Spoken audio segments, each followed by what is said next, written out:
Muy buenas tardes a todos y bienvenidos a Mentor Educación para Todos. Yo soy Luis Fernando y junto con María Victoria vamos a ser sus anfitriones en este webinar súper interesante que se titula El arte como vehículo para el aprendizaje de niños y niñas, que va a ser impartido por Sebastián Muñoz, que nos acompaña desde Colombia. Ya se lo vamos a presentar en un ratito. Muchas gracias a todos que nos están siguiendo y esperamos que este sea un webinar que les pueda ayudar mucho en cualquier circunstancia que ustedes estén atravesando en la parte educativa.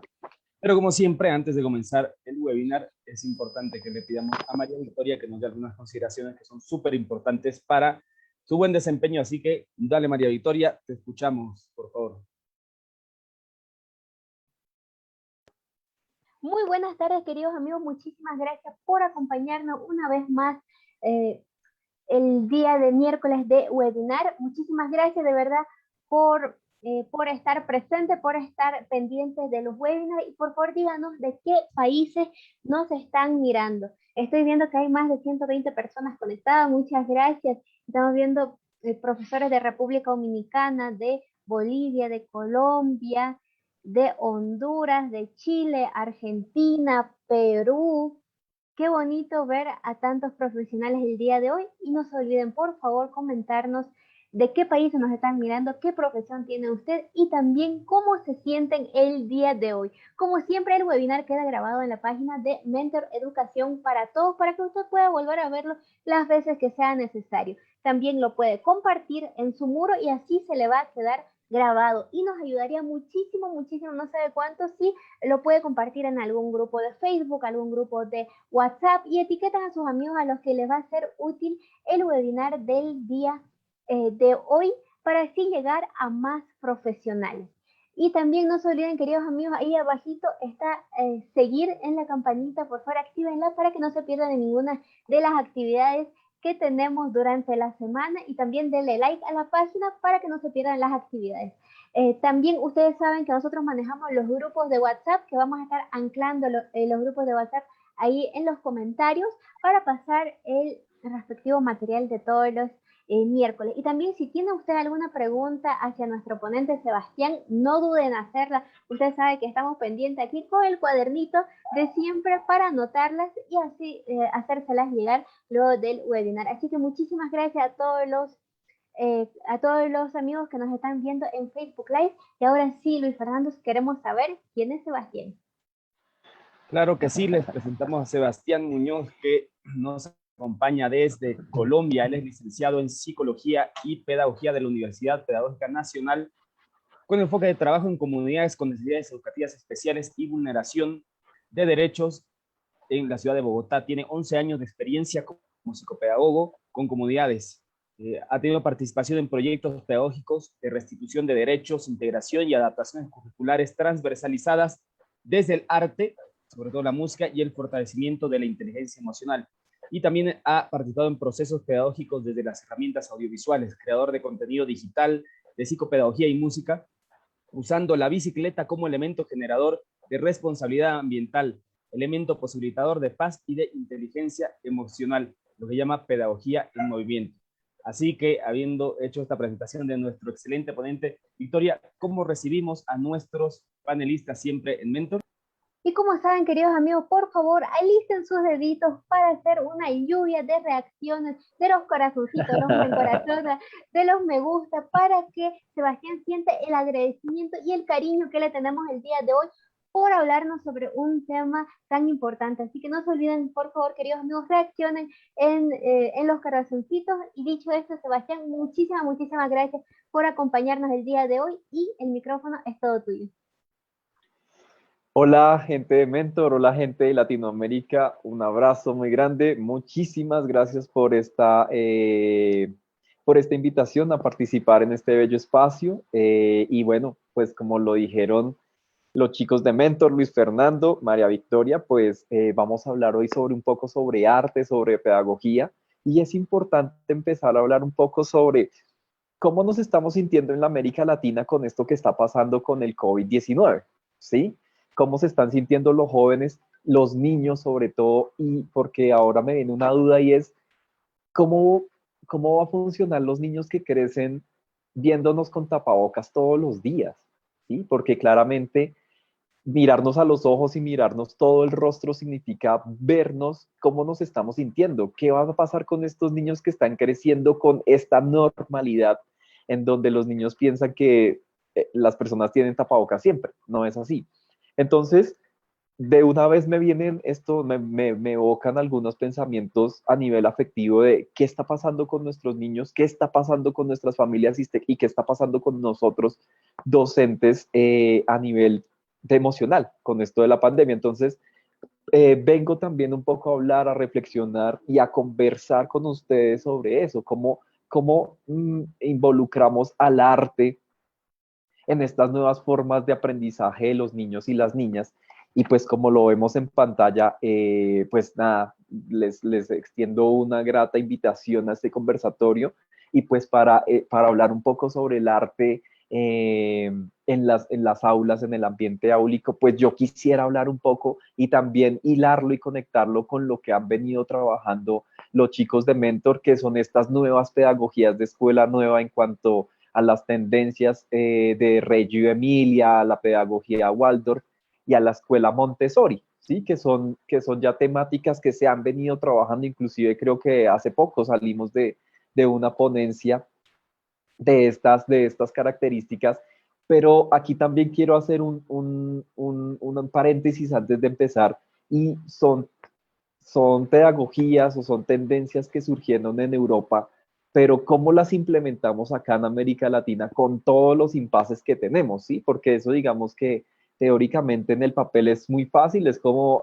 ambientar nuevos ambientes, valga la redundancia, para los niños y las niñas, pero ¿cómo lo hacemos? ¿Sí? Acá en Colombia, yo les cuento la experiencia, hay varias, pero muy contadas escuelas con pedagogía de María Montessori, pero son muy caras. O sea, no todo el mundo tiene el acceso para entrar a los niños y a las niñas a estas escuelas, ¿sí? Entonces, desde ese punto de vista, también empieza a ser un poco segmentado el público, los niños y las niñas que pueden ingresar a estos perfiles o sí, a estas nuevas perspectivas curriculares. No sé, y aquí sería muy interesante leerlos y leerlas a todos y todas si estas pedagogías o estas tendencias de las escuelas nuevas es común o es poco común, es costoso, es accesible para todos y todas.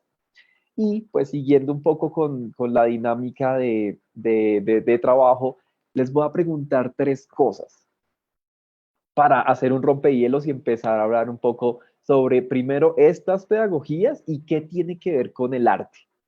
Número uno, ¿qué piensan ustedes que es un ambiente de trabajo amigable? Número dos, ¿con qué elementos cuenta un ambiente amigable? Y número tres, ¿el ambiente donde está mi hijo, mi hija, es propicio para su concentración? Así que nada, María Victoria, en estos momentos cualquiera me puede interrumpir, me puede decir, hey, vea, yo pienso esto, mi aula de trabajo está diseñada así, o en casa yo le tengo disponible a mi hijo, mi hija, este espacio para ir, pues justamente a ahondar en los temas de pedagogía nueva y las pedagogías que tienen que ver con estos elementos artísticos. Victoria, ¿tenemos a alguien por ahí en el chat? Como tenemos unos segunditos de retraso entre el Facebook Live, entonces los profes ya están respondiendo y también están respondiendo la anterior pregunta que le has hecho. Dicen que Ale Ojeda dice que son pedagogías muy costosas en su país. Así que vamos a ir esperando a los profes que nos vayan respondiendo. Y también, Sebastián, queremos decir que no vemos todavía tu pantalla, si es que la podrías compartir, porfa, para así podamos ver todas las preguntas que nos has hecho. Ahora sí, está perfecto. Perdón, no lo tenía. Bueno, ahí se ve, ¿cierto? Sí, sí, sí. Sí, perfecto. Listo, entonces lo que vamos a hacer es que yo voy a empezar a hablar un poco de estas pedagogías a medida que se vayan dando los comentarios, las preguntas y las respuestas, pues vamos al finalizar ir leyéndolas. ¿Listo, muchachos? ¿Les parece? Perfecto. Y también tenemos algunos comentarios así súper rápido que te lo voy diciendo. Valkyrie Claro. Gabriel nos dice, buenas tardes, vivo en Santa Cruz, Bolivia, mi hijo tiene TDAH y acá sufren mucho porque no hay un colegio que sea específico con este trastorno y son grupo olvidado. También Mari Xenia nos dice, un ambiente amigable es un trabajo escolar donde no hay categorías o niveles de autoridad, sino más bien de amistad. El docente es un guía de los peques. Isaira Maravilloso. Colmeras dice cero filas de sillas y nada de pupitres. Y así van respondiendo todos los profes, así que de verdad muchísimas gracias, queridos profesores, por respondernos. Bueno, muchísimas gracias. Ya se están empezando a dar algunas luces. Ay, perdón, ya. ¿Me ven ahí? Todavía no te vemos. Ya, Ahora sí. listo. Y también ven la pantalla. Listo, maravilloso. Entonces, ya empezamos a ver algunas de las características de qué son estos ambientes, de estos ambientes de trabajo diseñados y estructurados para estas corrientes pedagógicas. Y pues vemos claramente que hay una desestructuración del sistema hegemónico que planteaba inclusive en sus inicios Foucault con el tema del panóptico, ¿sí? El panóptico, y básicamente vamos a hacer un barrido histórico muy rápido, era que básicamente Foucault decía que las cárceles y los colegios estaban planteados y diseñados exactamente igual, ¿sí? Entonces, era un espacio cuadriculado o rectangular en donde habían por arriba de la estructura personas que estaban observando constantemente a las personas que estuvieran allá adentro y habían varios espacios diseñados para ciertas actividades, para comer, para la alimentación, para el estudio y para el lugar de descanso. Entonces, desde allí se podía controlar y dominar el tema de las personas que estuvieran allí. ¿Y qué pasó? Pues que estos mismos sistemas de control pasaron a ser las escuelas. Entonces las escuelas tenían una persona que eran las personas que estaban observando a los niños y las niñas que aprendieran los contenidos que curricularmente estaban establecidos. Entonces ya sabemos que esto viene de una tradición netamente cristiana en el tema de la observación, en el tema del castigo, y de ahí empezamos a crear nuevas herramientas y nuevas posibilidades porque pues ya la escuela latinoamericana como Paulo Freire pues nos dice que la escuela debería ser un elemento transformador, un elemento que posibilite nuevas formas de entendimiento, un poco saliendo de esas formas de control de las que nos habla Foucault. Entonces, la palabra clave acá es emancipación. Pero entonces, nosotros, queridos profes y queridas profes, ¿estamos esperando que el niño nos haga caso o que el niño emancipe y empiece a gestar nuevos conocimientos? Aquí Victoria y alguna profe dijo allí que es muy importante hacer conciencia en que el maestro es una guía. El maestro no tiene la verdad absoluta, sino que en el transcurso de la conversación de algunos temas, pues se pueden establecer verdades, ¿sí? Entonces, pues de allí nacen estas nuevas escuelas nuevas en donde ya empezamos a ver otro tipo de patrones. Entonces, por ejemplo, la pedagogía Reggio Emilia es esta pedagogía constructivista que empieza obviamente a tener algunos valores estructurales y dependiendo de esas estructuras, pues vamos a sumarle más y más pisos, ¿sí? A estos nuevos conocimientos. Entonces, pues básicamente es un elemento que va muy de la mano de la escuela nueva, en donde claramente va a reformar la educación mediante tres dispositivos importantes: la observación, la experimentación y la motivación.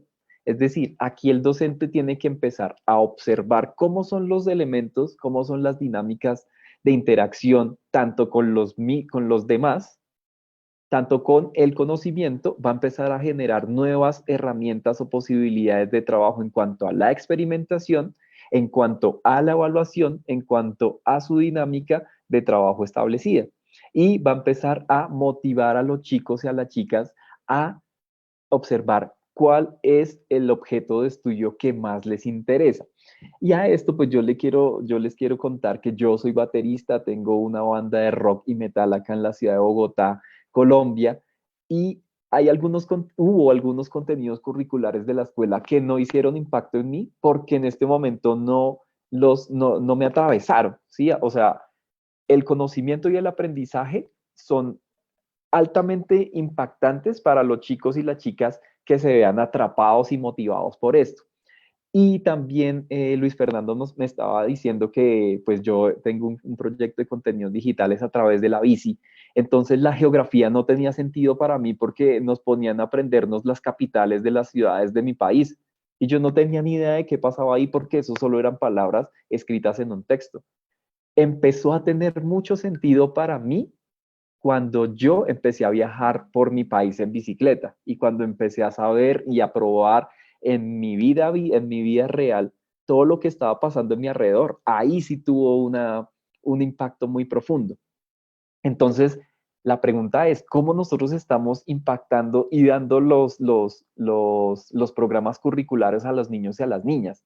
¿Sí lo estamos dando por allá en el campo abstracto o los estamos transformando desde las realidades, de ejemplos que a ellos y ellas les impacten? Entonces, desde ahí ya vemos cómo el maestro observa, experimenta y también empieza a motivar para que los niños y las niñas pues claramente se sientan atraídos hacia estas nuevas tendencias curriculares.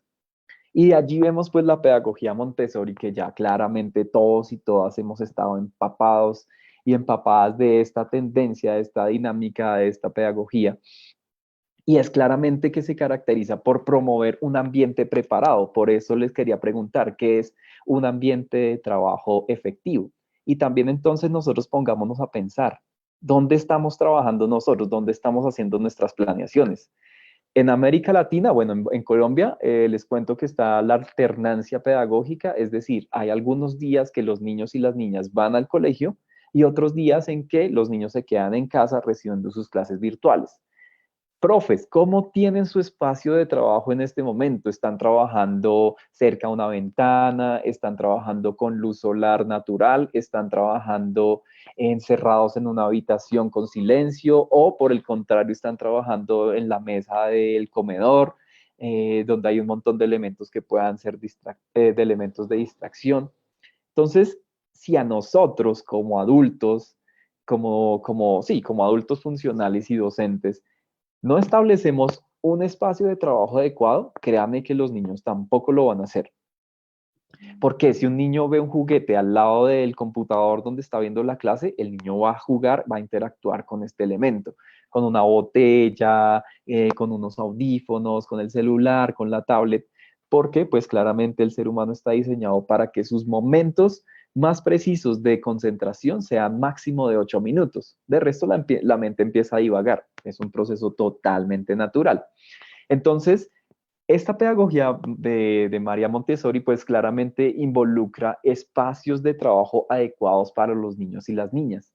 Entonces, en YouTube hay un montón de elementos de escuelas europeas, porque latinoamericanas mucho no hay, nos encargamos y se encargan de mostrarnos cómo es la dinámica de trabajo de un niño que está en una escuela Montessori. Entonces vemos cómo los stands de trabajo están directamente relacionados a su altura. Los niños y las niñas en esta pedagogía se encargan de ser independientes y autosuficientes.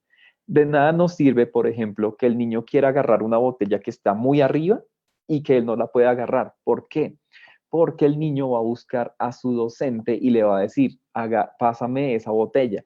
Mientras que en la pedagogía Montessori lo que se busca es la individualidad del niño, que el niño pueda agarrar el objeto contundente que estaba buscando. En este momento yo les estoy mostrando una botella de agua, entonces si yo la pongo al mi nivel de mi estatura, yo la voy a agarrar sin necesidad de pedirle la ayuda a alguien.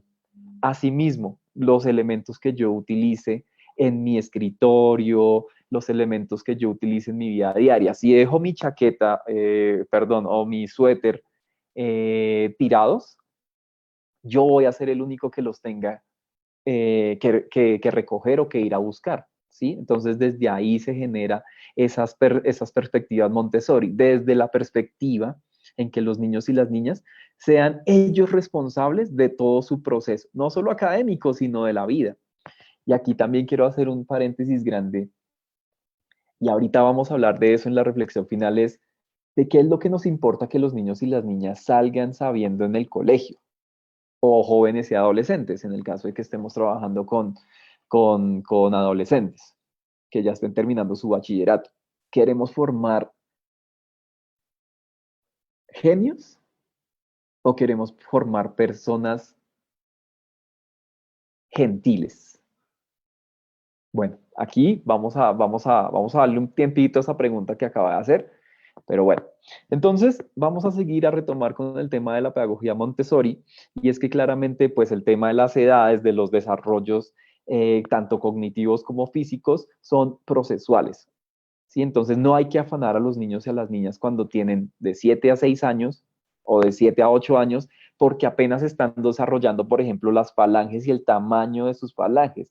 Entonces los niños cuando están en ese tránsito de los 7 a los 8 años, no alcanzan a agarrar ni siquiera bien el lapicero porque físicamente no están desarrolladas sus manos. Así pasa con los procesos cognitivos. Todos son bases estructurales que a medida del tiempo van desarrollándose en el cerebro.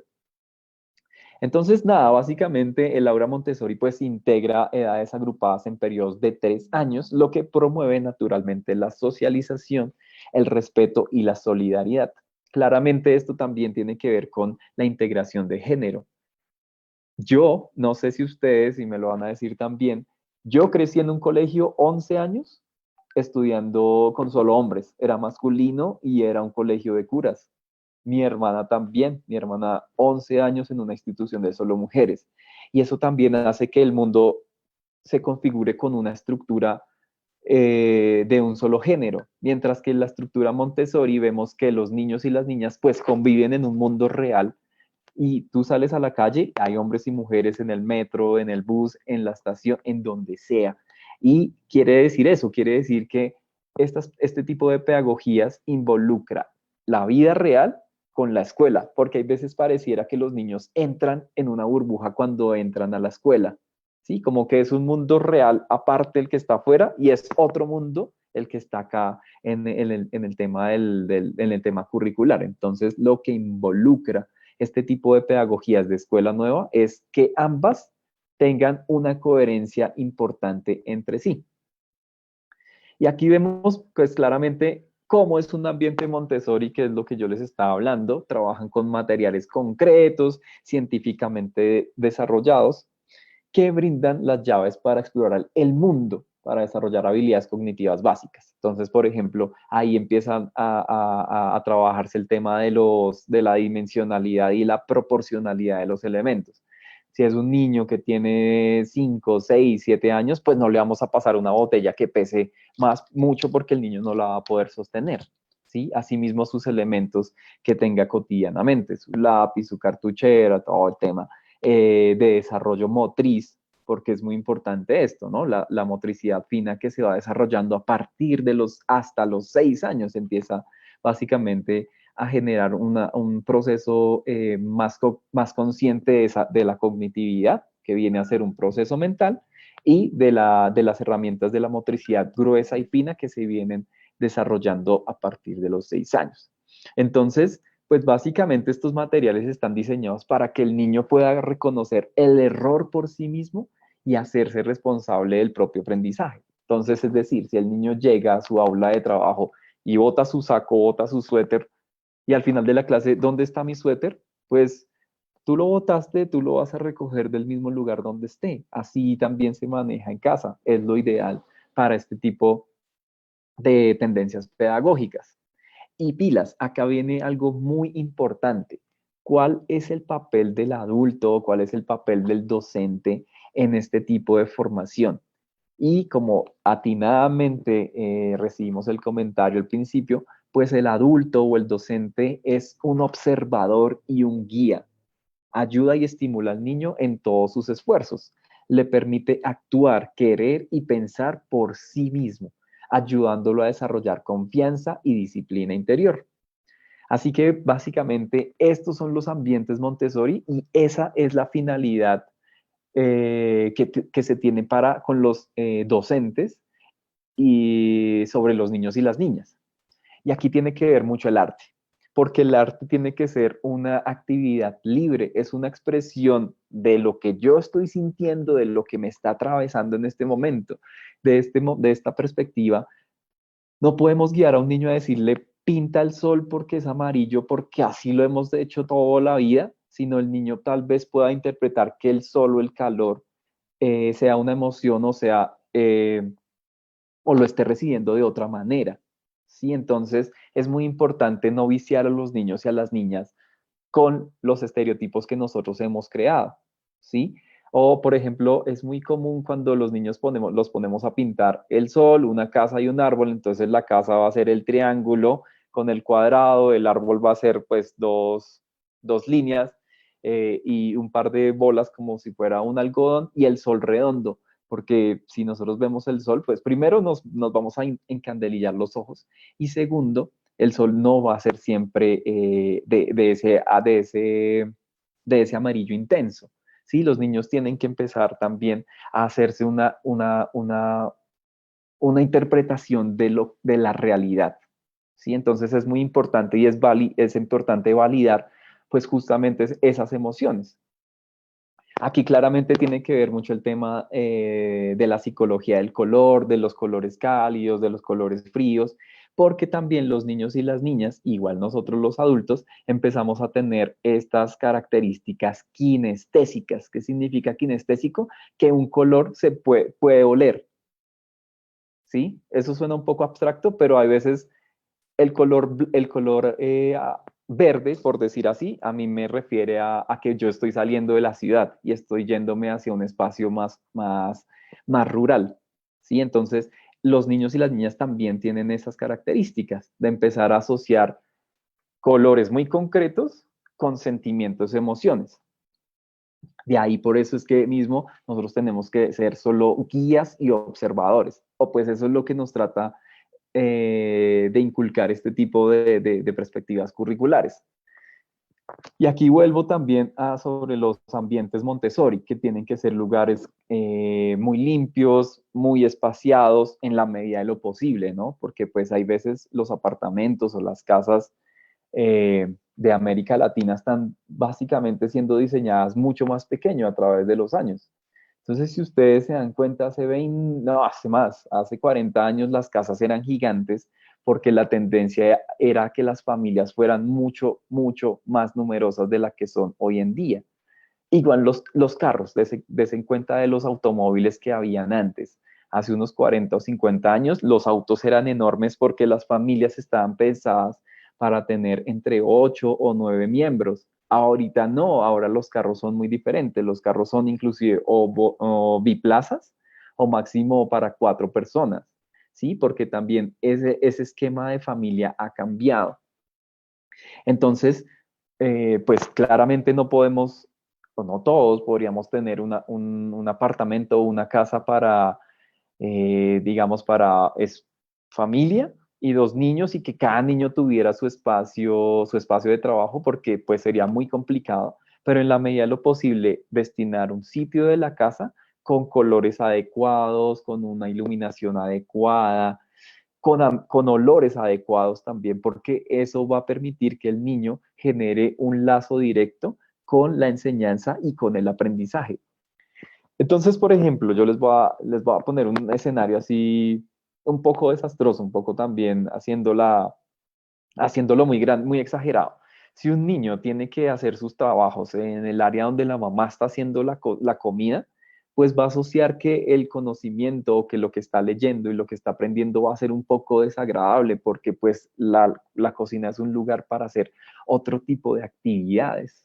Mientras que si vamos a tener un espacio adecuado para que el niño y la niña empiece a interiorizar ciertos conocimientos, pues va a ser muy agradable. Y también el ejemplo es importante. Si los niños y las niñas ven que nosotros estamos todo el día con el celular haciendo lo que sea, respondiendo chats en el Facebook, en el Instagram, pues los niños no van a hacernos casos cuando le digamos, oiga, lea un libro, lea lo que tiene de tarea, porque nosotros estamos dando un ejemplo que no es. Si el niño nos ve en la medida de lo posible con un libro, con el periódico, leyendo las vallas que hay en la calle, pues el niño también lo va a hacer, se los juro. Entonces, de eso hablan los ambientes Montessori, de lugares amplios, abiertos, ordenados, estéticos, simples y reales, donde cada elemento tiene su razón de ser para el desarrollo del niño, ¿sí? Entonces, en la medida de lo posible, pues, hay veces, nos pasa a los adultos, no sé, recoger un destornillador o un martillo, entonces el niño, pues, va a asociar ese elemento con lo que está tratando de aprender en sus guías, ¿sí? Por eso las aulas de clase, pues son aulas de clase porque están totalmente estructuradas o deberían estar estructuradas para ello. Si no, va a ser un elemento que va a generar un ruido ahí en el contexto áulico.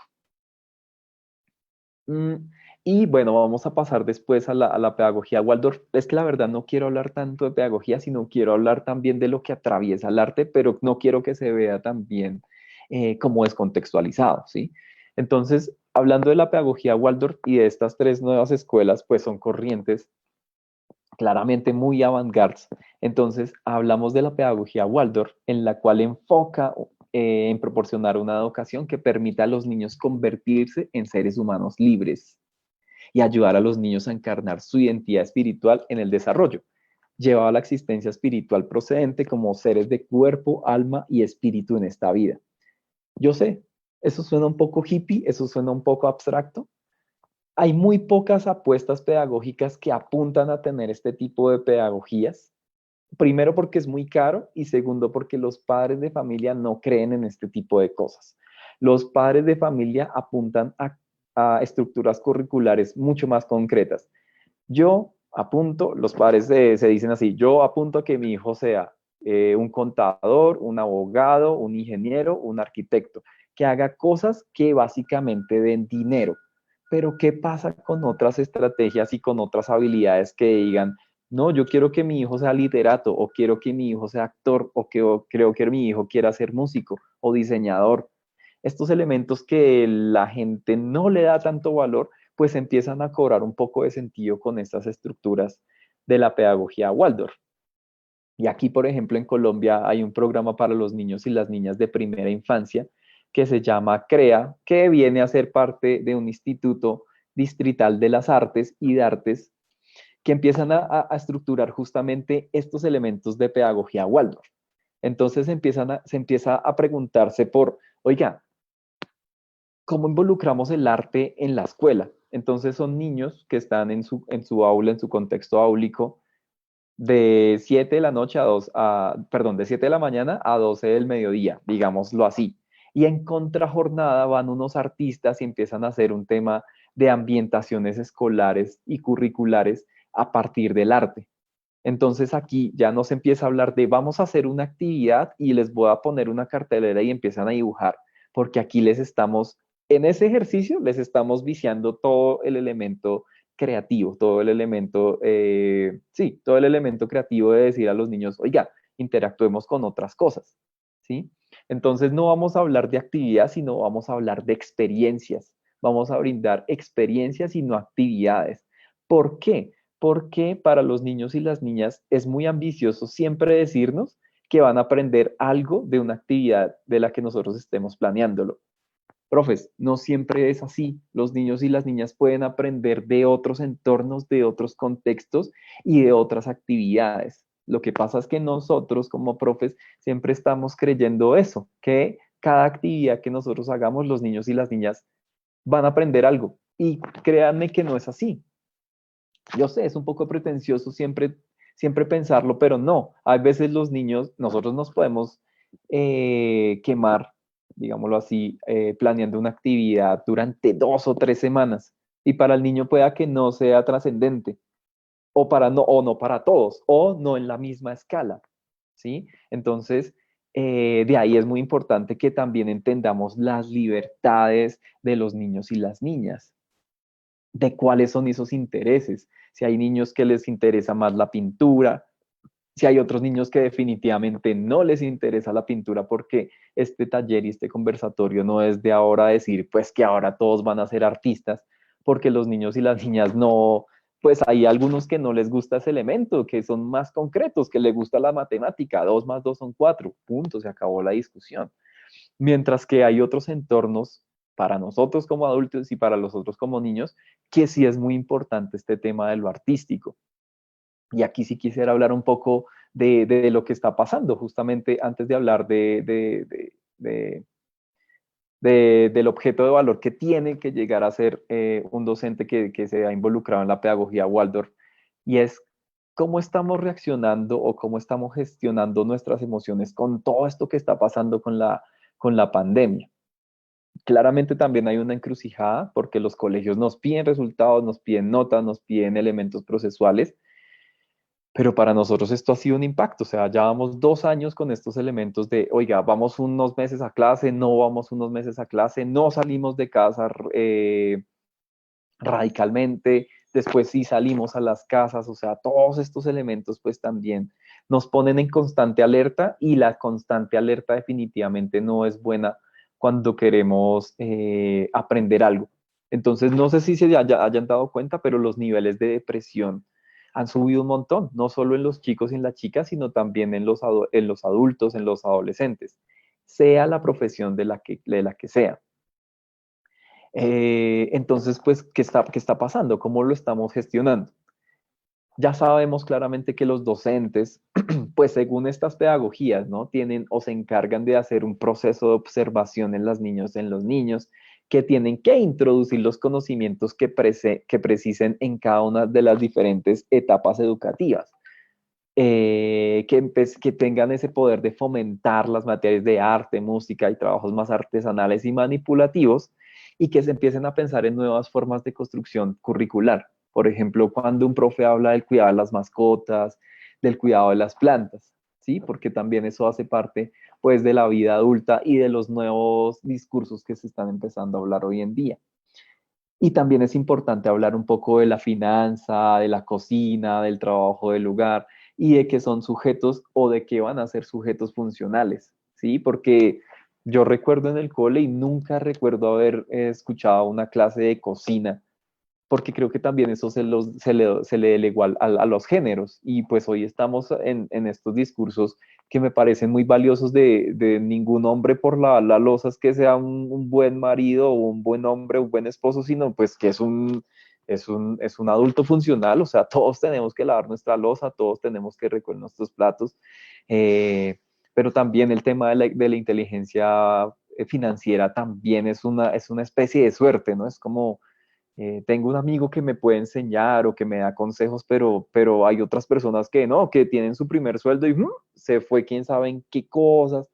O sea, digamos que todos esos elementos son muy importantes para gestionar estos sujetos un poco más sintientes, un poco más conscientes de lo que está pasando. Y esto también es un tema generacional, queridos amigos de Mentor, queridos compañeros y profesores de todos los países en los que nos están escuchando. Se están cambiando, se están quitando, se están cayendo todos estos paradigmas con los que nuestros abuelos crecieron, con lo que nuestros padres están creciendo, y los chicos y las chicas están empezando a replantear otras cosas, inclusive la misma economía. Ya los chicos y las chicas no quieren estar en una oficina 8, 10, 12 horas. Los chicos y las chicas no quieren seguir el legado de los padres, que pasaba que el abuelo era contador, el papá era contador, ahí viene que va a ser el niño, sino ya van a decir, no quiero otras cosas para mi vida. Quiero inclusive viajar, quiero conocer el mundo, quiero dedicarme a otros elementos y a otras actividades que claramente no van con el sistema hegemónico de lo que está pasando ahorita, que es de construir y de acumular mucho capital. Por eso es muy importante el arte en estas estructuras, porque el arte se encarga de romper ese esquema, romper ese paradigma, y más bien centrar la atención en sentirme bien, en ser gentil para los demás. Porque miren, les voy a contar unas cosas. Estoy hablándome con muchos chicos, adolescentes y jóvenes, y la mayoría viene con unas concepciones muy rotas, porque el mundo es muy duro con ellos y porque ellos se dan muy duro. Y lo que es muy importante es no cruzarnos con genios que se saben todos los datos, con genios que sepan todo lo que pasó en la historia, sino con gente muy gentil, con personas gentiles que puedan escuchar, que tengan la inteligencia para escuchar, para recibir todo lo que les están diciendo, o inclusive pilas para callar, para quedarse en silencio, para acompañar. Porque hay veces nosotros mismos estamos con esa necesidad de hablar, pero no queremos porque se nos van a salir las lágrimas y porque nos rasga la voz. Solo queremos una persona que esté ahí para acompañarnos y para abrazar. Pero eso pues claramente es una ganancia socioafectiva porque no todas las personas entienden esos silencios o no todas las personas detectan cuando el otro se siente bien o mal.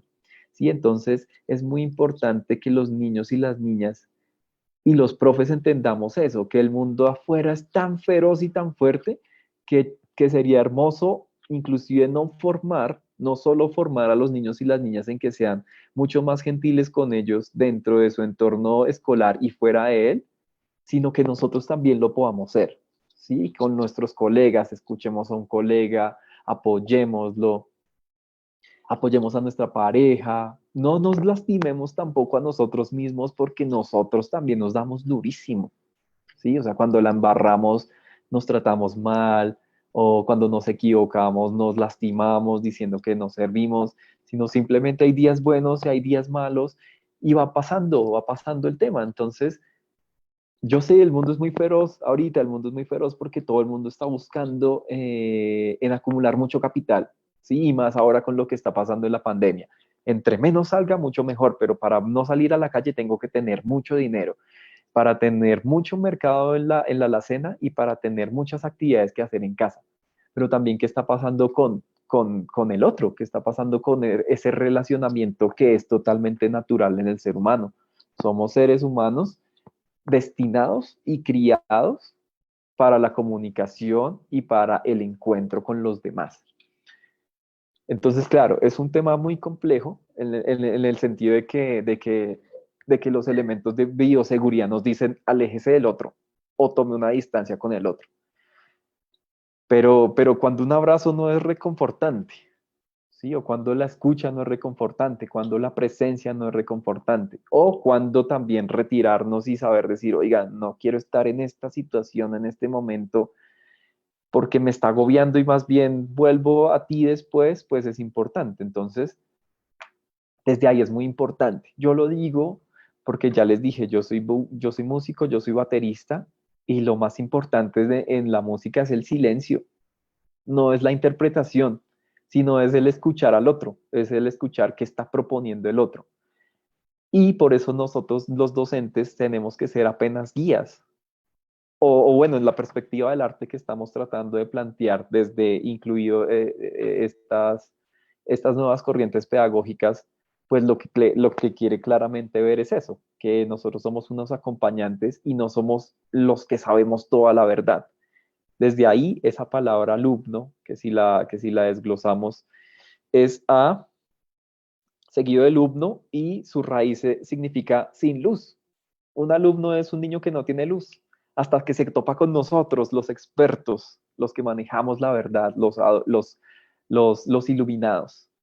Y no, pues cada persona tiene su construcción de la realidad, cada niño tiene la construcción de su realidad, cada niño siente y expresa de acuerdo a sus necesidades, sea que tenga necesidades educativas especiales, problemas de aprendizaje, como lo estaba por allí planteando alguien al principio, o sea un niño que esté en sus enteras posibilidades cognitivas y pedagógicas. Todos los seres humanos expresan y sienten y son atravesados por alguna situación en particular. Claro, hay ciertas particularidades que son muy globales. Lo que está pasando con la pandemia es muy global, pero cada niño, cada ser humano, cada profe, cada adulto lo exterioriza y lo deja entrar a cierta manera. Entonces, pues a esto también quiero hablar un poco de las reflexiones finales, más para nosotros los docentes y los padres de familia. ¿Cuáles son los retos que le espera a la educación latinoamericana en el marco de la pandemia, durante y en el post-pandemia? Que la verdad no sé cuánto vaya a durar esto porque estamos hablando de varias cepas, de varias mutaciones. No sé, yo acá en Colombia veía que toda la gente decía esto va a durar 15, 20, máximo un mes, pero vamos para 2 años. Y pues según lo que nos dice la historia, las pandemias para controlarse duran 5 años mínimo. Entonces, ¿qué va a pasar con los modelos educativos? ¿Cuáles van a ser justamente estos retos de la educación latinoamericana? Porque yo no quiero ir a hablar de lo que está pasando en Italia, pues porque no tiene nada que ver con nuestro contexto latinoamericano, con estos afanes latinoamericanos de los que estábamos hablando un poco con Luis Fernando antes de ingresar al conversatorio, ¿sí? De los afanes que tiene la vida en Latinoamérica. Y vuelvo y retomo la reflexión inicial que hice de los niños y las niñas. Esperamos que nos hagan caso, que aprendan, que obedezcan, o qué queremos en sí de nuestra función como docente, porque en ciertos momentos pues se convierte en una función operativa, es un trabajo más. ¿Sí? Yo llego a un trabajo, llego de cierta hora, me voy a cierta hora, cumplo con ciertos objetivos y ya fue. Eso pasa mucho en esta profesión docente, pero pues la idea es empezarnos a pensar también en eso, qué estamos esperando de los niños y las niñas y cómo integramos el arte, o cómo, si a nosotros como adultos nos interesa el arte, inclusive hago esa pregunta, ¿sí? Porque yo vuelvo y lo repito, no porque sea un discurso importante, imperante, o que esté de moda involucrar el arte, involucrar nuevas perspectivas, pues todos tenemos ahora que ser artistas, sino también pueden haber profes que digan, no, a mí no me gusta el arte, definitivamente no me gusta y no quiero explorar otras cosas, o como padre de familia digo, no, yo no tengo la voluntad ni la dedicación para hacer otras cosas y voy a hacer siempre lo mismo y ya porque me ha dado resultado, ¿sí? Entonces, desde ahí es importante eso, desde ahí es importante empezarnos a pensarnos sobre el papel de nosotros como guías, si estamos en la voluntad, si estamos en la dedicación de serlo, de ser escuchas, más que todo escucha, porque siento que los chicos y las chicas, los niños y las niñas, desean ser escuchados, no desean ser iluminados por nuevos conocimientos, nuevos mundos, sino ellos también tienen la construcción de las realidades dependiendo del esquema en donde estén. Del esquema me refiero a las edades en donde estén. Así que, bueno, yo quisiera escuchar un poco esas perspectivas, estas opiniones, porque me parece que es lo ideal. Esto es un conversatorio, y las conversaciones se dan entre dos o varios, y se trata de que uno habla, el otro escucha, y cuando escucha, pues tiene algo que decir. Entonces, maravillosa esta iniciativa de Mentor. Muchas gracias por el espacio. Yo estoy muy ávido de hablar, de seguir hablando de arte, de compartir a través del arte, de empezar a gestionar estas posibilidades de trabajo en el aula, dentro del aula, fuera del aula, para los que son padres y madres de familia.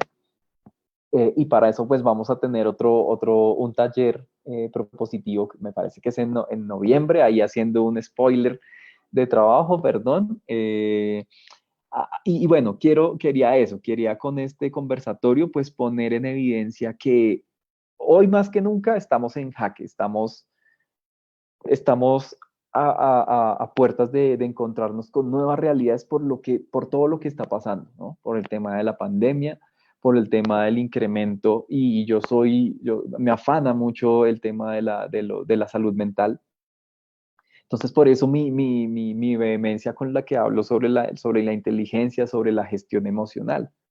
Eh, Así que nada, este es el abrebocas de lo que va a pasar en el taller que vamos a tener en un par de meses, pero no quería que pasara desapercibido estas tendencias, estas nuevas tendencias curriculares y pedagógicas, que como que yo no quería hablar solo de arte y ya, y de cómo empezar sí, a transversalizar nuestro quehacer docente con actividades artísticas, de recortar papeles y de pintar dibujos, porque creo que va un poco más allá, pero sí quería encaminar a que hay nuevas pedagogías, a que hay nuevas discursividades, de personas que se están empezando a pensar sobre esto, sobre poner en una balanza, saberse la tabla del 8 o ser consciente de lo que me está pasando, de cómo me está atravesando una situación y cómo yo hago la réplica de esto, ¿sí? Y pues creo que es un buen momento para hablar de esto. Así que, mentor y queridos asistentes latinoamericanos, yo les doy las gracias también enormes por escuchar, por dejarme ingresar a sus espacios, a sus casas, a sus escuelas, en donde estén, en lo rural, en lo urbano, y pues que esto sea una conversación de construcción. Y también se puede decir, oiga, no estoy para nada de acuerdo con lo que está diciendo el profe Sebas, eso me parece fenomenal también, porque esto es una conversación y en una conversación también hay desacuerdos, así que pues por favor háganmelo saber y escuchémonos más, dialoguemos más, escuchémonos a nosotros mismos también, hagamos más silencio, escuchémonos, porque les voy a decir algo, los adultos siempre cuando tienen un problema se cargan un montón de trabajo, se ponen del doble o el triple de trabajo para no escuchar y para no afrontar. Pero la invitación es a eso, escuchémonos un poco, hagamos un proceso más, más íntimo, más interior, más introspectivo, para así poder ser más gentiles con los demás. Entonces, María Victoria, por favor, Luis Fernando, muchas gracias. Yo los invito ahora a que el micrófono sea para ustedes y quiero leer qué ha pasado, qué ha pasado. Muchísimas gracias, Sebastián. Sí, enseguida te vamos a ir comentando las preguntas y los comentarios que han surgido los profes, que son bastante positivos. Queremos agradecer también por estas reflexiones que has estado haciendo y por esta perspectiva que has ofrecido, justamente lo que tratamos de hacer en toda esta dinámica de la educación, es mostrar diferentes perspectivas que nos ayuden a entender la importancia que tiene la educación en la formación de niños y por ende, por generaciones en la mejora de la sociedad. Y Sebastián ha hecho puntos sumamente importantes en este sentido, porque habló mucho, por ejemplo, de la inteligencia emocional y cómo la escuela junto con la familia tienen que ser espacios donde se puedan dar herramientas a los niños, adolescentes, que posteriormente van a ser adultos, para, y me gustó cómo lo planteó Sebastián, para que sean personas gentiles y las personas gentiles generalmente están orientadas en un espacio de felicidad. Y no vamos a hacer una reflexión sobre esto, pero si ustedes en algún momento ven, la felicidad no es tan subjetiva como a veces se la plantea. La felicidad es un estado de conciencia que está en virtud de la consecución de nuestros propios valores. Entonces, si nosotros creamos esa atmósfera favorable, ¿no? de una vida para brindar y presentar herramientas que les permitan a estos niños y a esta sociedad tener ese estado de conciencia, de felicidad, de seguramente vamos a tener mucho mejores perspectivas en nuestra sociedad, vamos a ser personas más gentiles, vamos a tener orientaciones mucho menos despectivas hacia los demás. Y en ese espacio igual la inteligencia emocional también nos muestra algo que es muy interesante, que es, en base a nuestras opiniones, nosotros tenemos que entender que no siempre el mundo va a ser como nosotros queremos que sea, y parte de entender ese principio y ese propósito ayuda mucho para comprender y escuchar a las personas que nos están hablando, o entender y escuchar también a las personas que están en una vereda opuesta a la que nosotros pensamos. Entonces, ha sido una muy linda reflexión, y ahora sí ya les vamos le voy a pasar el micrófono a Victoria, que ahí ya tiene dadas algunas preguntas y algunos comentarios de los profes. Muchísimas gracias, Sebastián, nos encantó y también le encantó a los profes. Los comentarios que están dejando son muy lindos. Dicen que fue un tema muy novedoso, inspirador y también motivador. Así que muchísimas gracias. Y antes de comenzar con las preguntas, por favor, queridos amigos, por favor, reaccionemos en los corazoncitos, en los likes, para que Sebastián sienta el cariño que le tenemos el día de hoy. Por acompañarnos y hablar sobre un tema tan importante. Y también decirles que no se olviden que el webinar queda grabado en la página de Mentor Educación para Todos, para que usted pueda volver a verlo las veces que sea necesario. También lo puede compartir en su muro para que así se le quede grabado y pueda consultarlo de manera más fácil. Puede compartirlo en grupos de Facebook, en grupos de WhatsApp.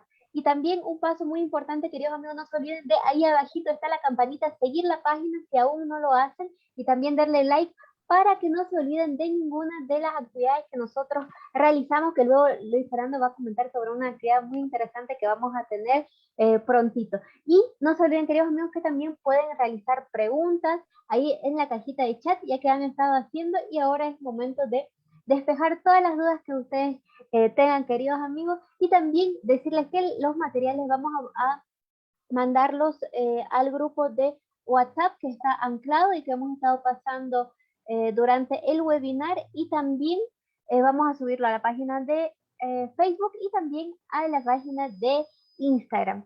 Y dicho esto, querido Sebastián, otra vez agradecerte, muchísimas gracias, y también han surgido varias dudas.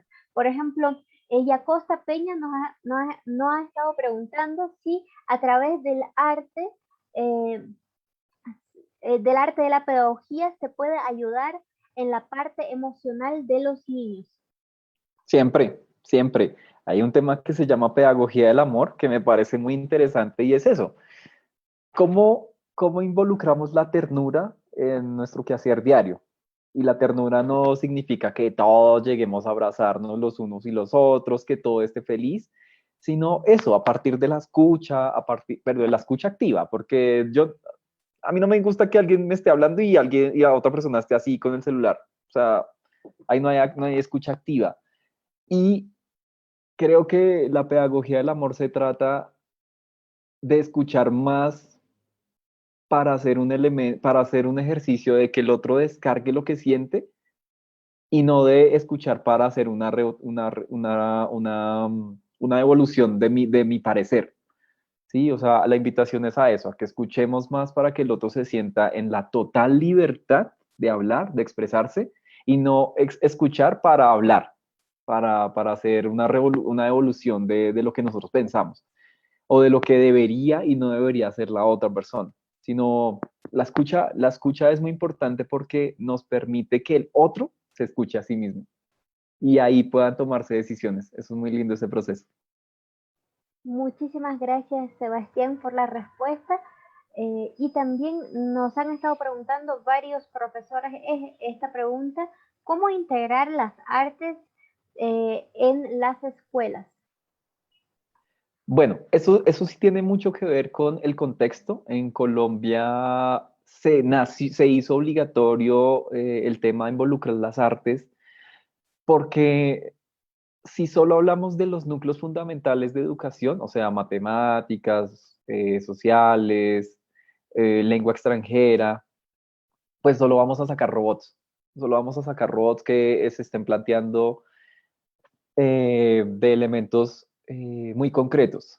Pero es importante también saber que el ser humano pues está trabajado por la emocionalidad, como lo hemos hablado antes, y durante este conversatorio. Entonces, primero, si en el país en donde están no ven que es importante atravesar atravesar todos los contenidos curriculares con una actividad artística, pues creo que desde tu experiencia o desde tu quehacer, pues empiézalo a plantear también, un poco desde el currículo oculto, desde la perspectiva en que cuando tú cierras la puerta de tu salón, tú eres el responsable de lo que pasa, ¿sí? De que hay ciertos contenidos ya establecidos, pero también se pueden ir involucrando otras actividades o otras finalidades. Entonces, de primera manera, a los niños y a las niñas les encanta, pues dependiendo de sus edades, hacer una exploración de texturas, de olores, bueno, de sabores no, porque a veces, pues no es recomendable, pero sí de que empiecen a explorar todo lo que hay a su alrededor. Si hay una gomita o una gomilla, aquí en Colombia se le dice no, masilla se le dice en otros lados, pero acá se les dice, ay, se me olvidó ahora. Bueno, una masilla que puedan interactuar con eso, que puedan trozar los papeles, que puedan dibujar, que puedan colorear. Esto significa varias cosas. Número uno, que el niño está expresando lo que siente, y número dos, que el niño está trabajando su motricidad fina, sin saberlo. El niño está en eso. Cuando está haciendo una tira de papel, pues claramente la primera reacción es que el niño va a hacer así, va a exagerar el movimiento, pero ya después va a hacer movimientos mucho más finos. Entonces, eso tiene que ver mucho con la cantidad de importancia que le dé el sector o la secretaría o la gobernación de educación de tu país. Así que bueno, eso también hace parte también de directrices un poco más grandes y más amplias sobre cada país y sobre cada interés de cada país, Victoria. Muchísimas gracias. Y también los profes dicen que se llama igual plastilina.